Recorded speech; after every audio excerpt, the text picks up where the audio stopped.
안녕하십니까. 뭐 다행히도 날은 좀 오락가락하지만 푸근한 날입니다. 그죠? 제가 지금 중국에 좀 있었는데 원래 그 분명히 영하로 안 내려간다고 하더니 내가 갔을 때는 뭐 영하로 내려가더구만. 어느 날인가 영하 5도로 내려갔는데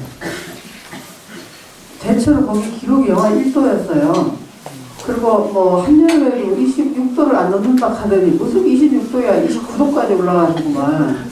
근데 아마 그 군명의 행복도시 춘릉이라는 명성을 지키려고 일부러 그 온도를 좀 조절해서 발표하는 게 아닌가 이런 제가 의구심이 생길 때가 있었는데 여기는 추워도 왜 피부만 쌀쌀하잖아요. 거기는 몸으로 스며드는 추위라 난방을 안 하니까. 근데 또 신통하게도 아무리 추워도 햇빛 아래만 나가도 따뜻해요. 그리고 우기에 비가 오는 날에도 이불이 말라요. 그러니까 우리하고 다른 거예요, 기분이. 근데 제가 한국에 돌아와서 지금 몇 년이 지났는데도 이 쌀쌀한 기운을 느낄 때면 얼마나 한국이 좋은 것인가 이런 생각을 합니다. 정말 우리가 살기 좋은 데 살고 있다는 생각이 드는데 이제 드디어 이제 12월도 이제 3분의 1이 지나가고 남은 게 얼마 안 남지 않았는데 아마 여기저기 망년에 송년회 약속들이 다 잡혀 있으실 겁니다. 그쵸? 네. 그런데 이제 어쩌다 저는 뭐 학교에서 송년회 이미 끝냈는데 왜 송년회를 사람들은 먹고 마시는 걸로만 생각을 할까? 송년은 말 그대로 한 해를 보내는 것이고 망년은 한 그대로 지나간 흔적을 지워버리고 새 출발을 다짐하는 그런 걸 텐데 왜 그 귀중한 순간을 마시고 먹고 하는 걸로 이렇게 내용을 채우시는지 저가 좀 의아스럽습니다. 아마 그렇지 않은 송년회를 보내는 분도 계실 거라 가족끼리 모여서 지난 한 해를 살펴보고 우리가 연초에 계획했던 것을 얼마나 지켰나, 그리고 내가 올해 이룬 것은 무엇이고 얻은 것은 무엇인가, 뭐 이런 걸 또 생각하면서 송년을 하시는 분들도 물론 계시리라고 믿습니다. 그래서 저는 이제 사실 이렇게 매달 법문하러 오는데 제가 사회적인 경험이나 많고 이런 사람도 아니고 뭐 동학사 학교 이렇게 사는 사람인지라 생활이 단축하고 뭐 어쩌다가 TV를 좀 본다 쳐도 제가 좋아하는 뭐 여행 프로그램이나 쭉 사람이 왔다 갔다 하는 거나 보다 보니까 세상 일이 어려울 수밖에 없는데 그런 제가 여러분들 앞에서 무슨 생활 법문이라고 한다는 것 자체가 저는 참 굉장한 만족으로 느껴집니다. 그렇다고 또 맨날 눈앞에 보고 있는 게 경전이니까 또 경전 얘기만 하면 요즘 세상에 뭐 입만 열면 발음만 하고 경전 말만 하면 누가 그걸 들으려고 해요? 어려운 얘기 하기 어려운 걸 하나 하면 뭐 그 사람 여러분 만나고 싶어요? 아니잖아요. 그래갖고 절집에 이런 얘기가 있어요. 맨날 올바른 법만 얘기하면 법당 앞에 풀이 한 길이고 그 풀을 없애려면은 사람들이 가려운 곳을 긁어줘야 한다. 근데 저는 제 팔도 안 자라서 내 가려운 데도 못 굽는 사람이라 그런 면으로 제가 굉장히 안타까움을 느낍니다. 그렇지만 또 그렇다고 해서 안 하면 또 그것도 바보잖아요.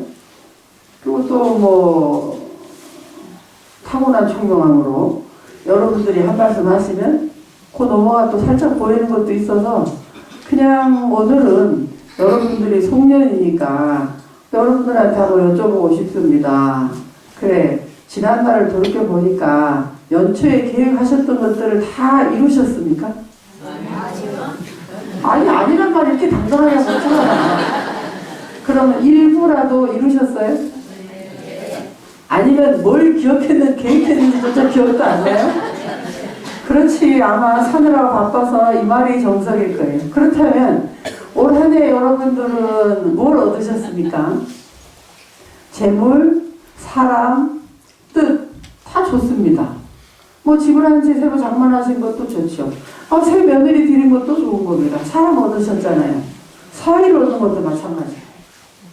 사람을 얻으셨잖아. 그럼 새로운 친구들은 얼마나 만드셨어요? 설마 있는 친구도 떨어져 나왔나? 여러분 이게 웃을 일이 아니잖아요. 저도 이제 60을 바라보는데 굉장히 제가 안타까운 일이 여러 개가 있지만 그 중에 하나가 뭐냐면 공부한답시고 앞만 쳐다봐서 친구를 만들지 못한 게 저는 한입니다. 제가 이 말을 여러 번 했을 거예요.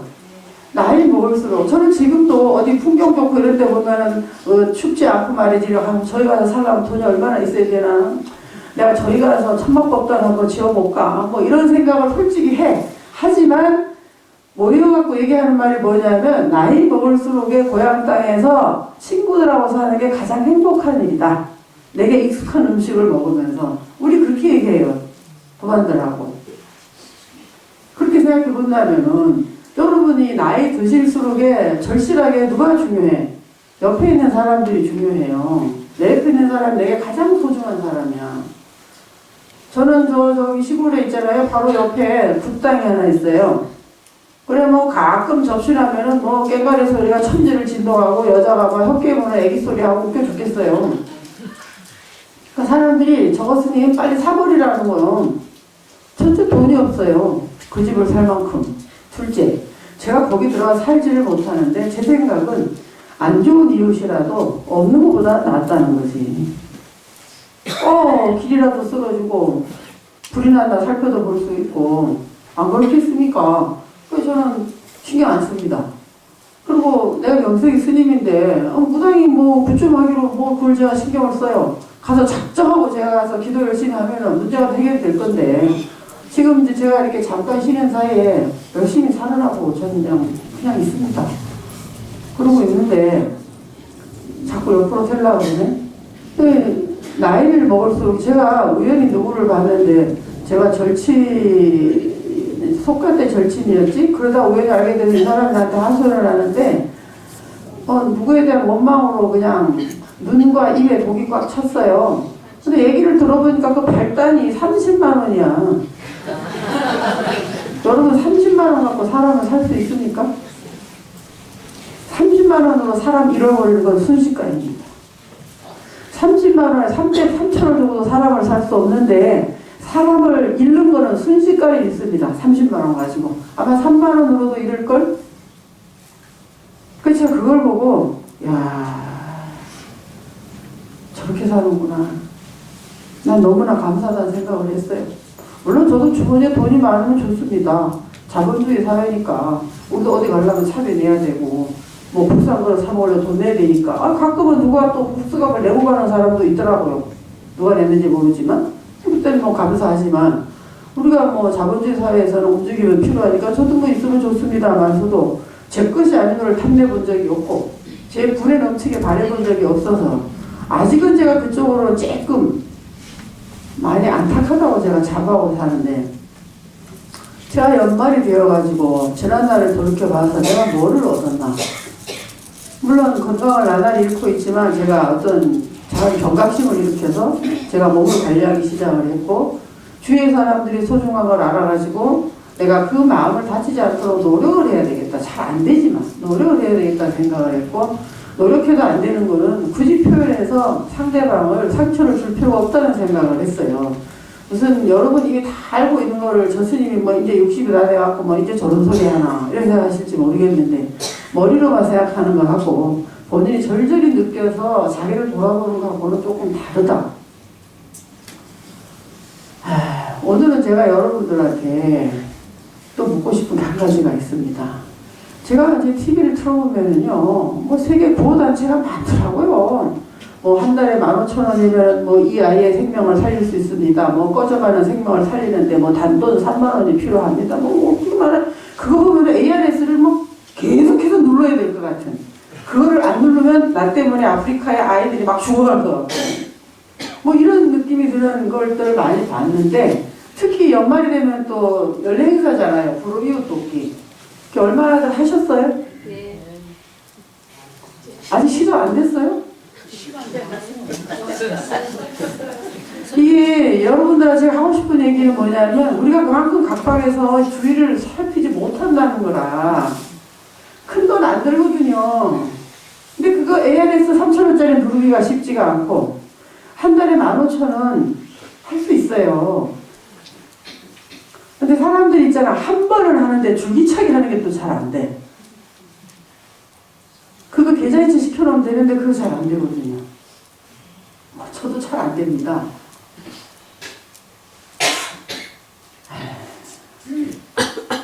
이 사람이, 그 경전에 이런 말씀이 있어요.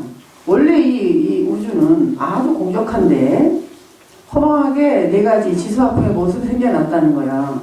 어떤 기운이 움직여서 바람이 되고, 바람의 기운이 되고, 그리고 형질이 있는 것들이 모여갖고 지의 성분이 되고, 그리고 따뜻한 기운들이 모여서 화가 되고, 또 차가운 기운들이 모여서 수가 되었는데, 풍의 습성은 움직이는 것이고, 지의 습성은 단단한 것이고, 화의 습성은 따뜻한 것이고, 수의 성격은 습한 것이라 축축한 거.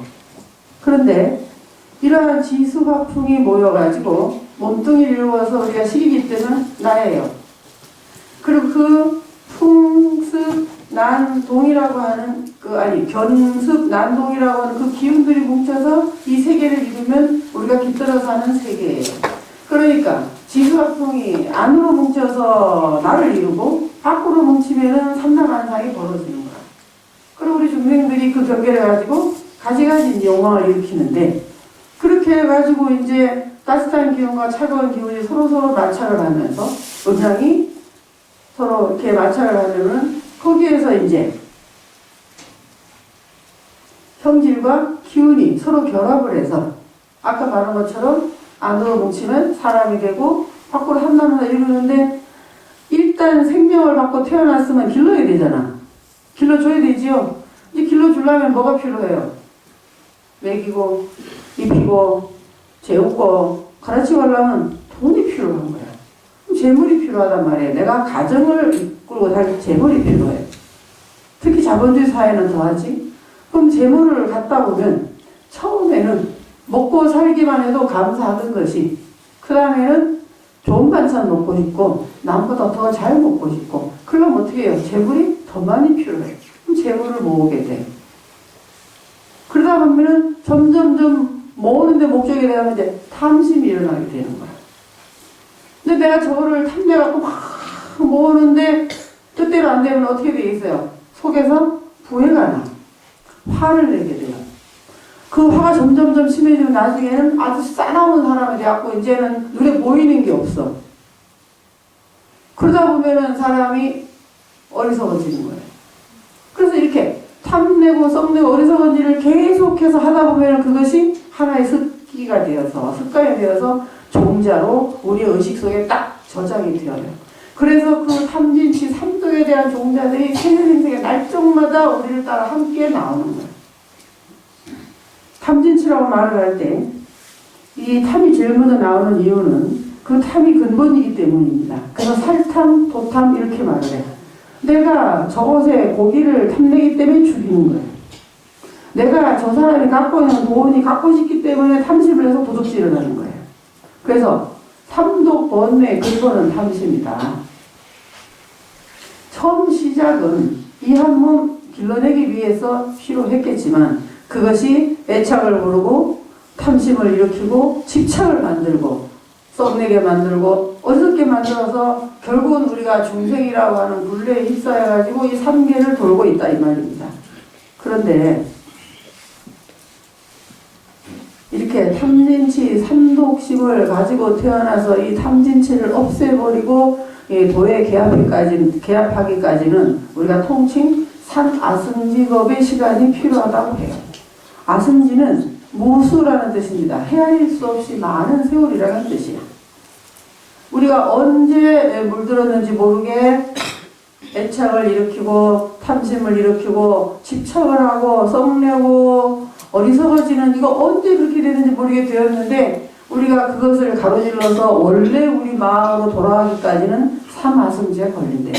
뭐 삼아승지에 대해서 누구는 탐심의 1아승지, 진심의 1아승지, 치심의 1아승지에서 삼아승지다 이렇게 설명하는 분도 계시고, 경전에는 보살이 수행계를 52지점차라고 해서 수행계를 52단계로 나누었는데, 그 가운데에서 열은 십신이라고 해서 이 인과에 대한 확고한 믿음과 내가 부처라고 하는 그러한 절실한 믿음의 성취를 이루는 단계를 신이라고 해요. 그런 다음에 그 믿음을 바탕으로 물러나지 않는 지위에 이르러서 열심히 수행하고 닦아가지고 성인의 경지에 오르고 끝내는 불제까지 오르게 되는데 각각 10단계씩 있고, 그리고 마지막 단계가 십지인데 그로부터 등강 요각해가지고 이제 부처님 뒤까지 가는 걸 해갖고 크게 51을 말하고 있어요. 그런데 거기에 격에 어떻게 나왔냐면 십신에 이르기까지 만겁을 닦아야 되고, 그리고 사면위에서 또 일아승지를 닦고, 초지에서 7지까지 일아승지, 또 8지에서 10지까지 일아승지에서 이제 3아승지다 말하는데, 이건 여러분들이 몰라도 돼요. 이게 무슨 얘기냐면은 우리가 한번 매하기는 쉬워도 원래 자리로 돌아가기는 엄청난 노력과 시간을 필요로 한다는 거예요. 사람이 뭔가 실수를 했을 때 얼른 돌이켜서 가서 사과하면 일이 크지가 않은데, 그 곤란, 그게 무슨 자존심이라고, 너한테 지기 싫어서 미안하다 말 한마디를 못해가지고 수십 년 원수로 지내는 사람들을 제가 봤습니다. 아니 무슨 큰 사건이 있는 것 같아서 들어보면 아주 사소한 것이 빌미가 되어서 그때 바로 풀지 못했기 때문에 그런 문제가 생긴 거예요. 그래서 우리가 이러한 상독심을 가지고서 아무리 절에 와서 기도를 한다고 한들, 부처님을 입으로 부른들, 그것이 심령에 통하기까지는 쉬운 일이 아닙니다. 그러니 부처님도 모든 경전에 일체 중생에 다 불성이 있다고 말씀하시고, 부처와 중생과 심불급 중생, 마음과 부처와 중생 셋은 차별이 없다. 불심이든 중생심이든 심이라는 것, 그 차이가 없는 건데, 중생들이 중생이라는 때를 뒤집어 쓰고서 중생이라고 하고 있다고 굉장히 안타까워하시는 분들이 있어요. 그래서 부처님께서 이런 삼화승지를 뛰어넘을 수 있는 좋은 방편법을 수없이 많이 말씀하셨습니다. 또 이런 말도 있어요. 중생들이 자기가 중생의 부처인 줄 모르고 중생으로 살다가 그 중에 근기가 있는 사람이 이 삼계에서 내가 받는 고통이 너무 두려운 거야. 그렇다면 내가 이 고를 왜 받게 되었나? 내가 생생의 업을 지었기 때문이야. 그럼 내가 이 업을 순식간에 소멸하고 고통이 없는 해탈의 세계를 갈 수 있을까? 있다 이 말이지. 그래서 상근법무가 포고발심, 고를 들여서 발심을 해서 비지원이라고 하는 삼심을 개발하고 육바라미를 닦아서 불지에 오를 수 있는 방법을 얘기해 놓으셨습니다. 육바라미 중에 첫째가 뭐예요? 보시죠? 보시가 뭐지? 주는 겁니다. 내 걸 덜어서 주는 거. 나한테 남아있는 걸 주는 게 아니라 내 걸 덜어서 주는 게 보시예요. 뭐 교리 시간이 아니니까 보시에 뭐 재보시, 복보시, 모해보시가 있다 이런 말 굳이 안 해도 되겠습니다. 우리가 흔히 준다고 할 때는 뭔가를 주는 거니까. 그러면 여러분들이 뭔가를 남에게 줄 때 그 보답을 바라고 뭐를 주나요? 줄 때는? 뭐 솔직히 말하면 그럴 때도 있고 안 그럴 때도 있죠. 하지만 대부분의 사람들은 줄 때 바라지는 않았어도 주고 난 뒤에는 기대치가 있습니다. 내가 저한테 어떻게 했는데 저가 나한테 이럴 수가 있어. 이렇게 기분이 사람이란 누구나 다 좁는 마음이에요. 부처님 당시에 부처님한테도 훌륭한 제자들이 있었잖아요. 근데 그 제자 가운데 제일 어떤 분이 사리불존자고 또 청정한 수행을 잘하시는 분이 가섭존자예요. 그런데 부처님 당시에는 하루에 한 끼밖에 안 드셨습니다. 율장에는 스님네는 직접 경작을 해도 안 되고 돈을 직접 받아도 안 됩니다. 그래서 반드시 신심 있는 단원이 보시하는 음식을 받아서 이 육신의 목숨을 연명을 해갖고 지혜의 목숨을 기르도록 하라고 하셨어요. 그래서 이제 스님들이 하루에 한 번 탁발을 나가야 되는데 가섭존자는 가난한 사람한테만 가서 탁발을 해요. 사리불존자는 부자한테만 가서 해요. 그래서 부처님께서 공양이 평등해야 된다. 너희들은 왜 그러냐? 라고 하셨을 때 가섭존자가 이렇게 말을 합니다. 가난한 사람은 시신대도 가난해서 누군가에 뭔가 베풀 생각을 못합니다. 그러니 가섭 같은 큰 스님이 지나가면은 가만히 있을 수가 없잖아요. 뭐라도 베풀게 되지? 그래서 그 사람들에게 보시의 공덕을 지어서 복을 짓게 하려고 제가 가난한 사람을 찾아다닙니다. 가섭이 그렇게 말씀을 하셨고, 그럼 사립은 왜 부잣집만 가느냐? 부자는 자기가 부유하고 안락하기 때문에 아쉬울 게 없어요. 내가 이미 누리고 있기 때문에 복을 줘야 된다는 생각이 없습니다. 그런데 사르벨 같이 교단의 대표가 되는 스님이 더 납시였는데 가만히 있을 수 있나? 달란트로 척척 주거든. 그래서 부자들에게도 남에게 베푸는 그러한 공덕을 짓게 하려고 부자들한테 간다고 말씀을 하셨어요.